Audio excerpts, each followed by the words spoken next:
The Washington Post did an article called The Comedy That Got Inside Trump's Head. Wanda Sykes says, you would think, oh boy, there's so much to make fun of, but really I can't write anything funnier or more ridiculous than what Trump actually says.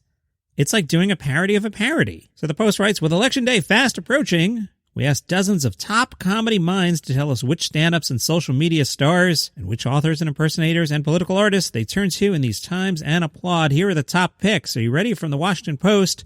First up, Sarah Cooper's lip-sync videos. You know Sarah Cooper. She mimes to videos on TikTok.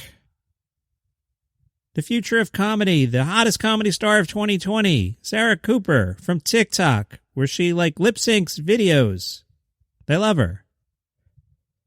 Patton Oswalt says she's doing the best thing that parody and satire do, which is embracing this thing to the point of strangulation. She's playing a character that's almost trying to make Trump look better, and in trying to bring dignity and gravitas to his sayings, really highlights how ridiculous and damaged they are. That's what she so instinctually gets about comedy. It's that it's played with a straight face. This is a guy absolutely bluffing who is just empty and frightened outside. The best stand-up bit is John Mulaney's horse in a hospital from his Kid Gorgeous at Radio City on Netflix, apparently. Mulaney says, this guy being the president, it's like there's a horse loose in a hospital. I think eventually everything's going to be okay, but I have no idea what's going to happen next, and neither do any of you, and neither do your parents, because there's a horse loose in the hospital. Adam McKay says Mulaney's take is the best bit of Trump comedy hands down, saying it nails perfectly how hard it is to even grasp the reality that Trump is president, let alone police or understand his decisions.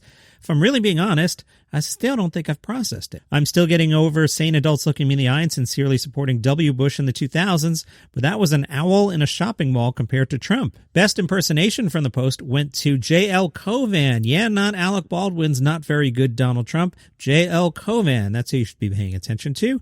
But it wasn't until 2020 that J.L. went viral with a 2-minute clip that has received more than 2.5 million views on YouTube and 6.9 million on Twitter. Post writes, Cauvin's messianic MAGA cap wearing character has insulted Vice President Pence and infectious disease expert Anthony S. Fauci. Very formal there, Washington Post. You could just said Fauci. We wouldn't know what you meant.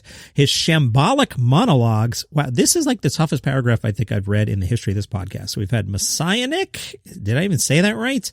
Infectious disease expert Anthony S. Fauci, and now his shambolic monologues, which J.L. Cauvin is known for. When I see him in the clubs, I go your shambolic monologues are really terrific. His shambolic monologues spoof Trump's off-the-cuff style, and one refers to COVID-19 as a profit opportunity, calling it the invisible enemy, trademark pending. And who did the Post ask about J.L. Cauvin?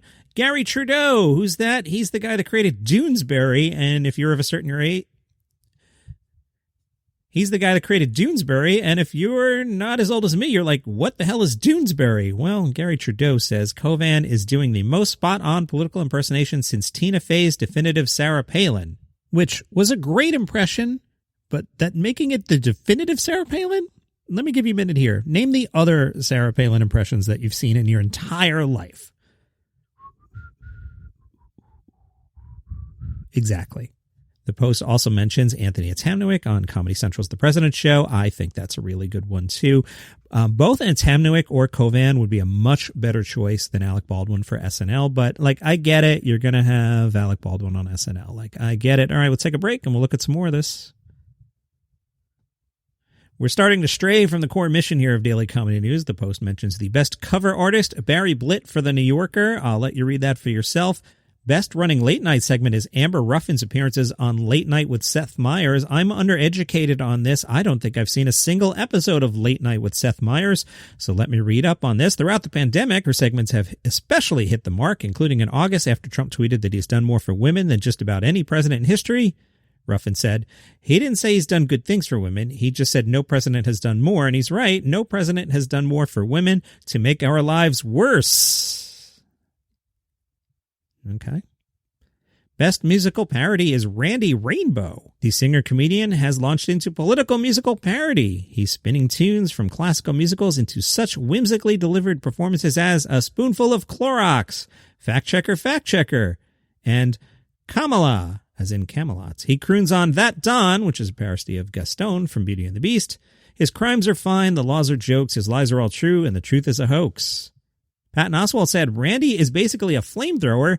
He does it with so much of a smile, and he's clearly having so much fun that it's hard to write him off as, oh, you're just being angry, you're just a hater. Best fictional Twitter feed goes to @DonaldUnready, DONAELD Unready. I'm unfamiliar with that one. I'm going to vote for Emperor Trumpetine, which is the emperor from Star Wars saying things very similar to one of the political leaders in 2020 where you live. Best political cartoonists are Pia Guerra and Darren Bell. You can read about that for yourself. Best satirical novel goes to Christopher Buckley's Make Russia Great Again. That novel is narrated by a former Trump resort hospitality worker who, out of loyalty, suddenly finds himself smack at the center of the White House. Buckley says, a satirist is like a dog chasing a car. He rarely catches up with it. I would make no claim that my book is any more real than what's going on. It's my attempt at rendering it through a different lens. All right, a little something different for the weekend there. You can subscribe on the usual suspects, Apple Podcasts, Google, Amazon, Pandora, or follow on Spotify. Thank you so much for listening, and I'll see you tomorrow.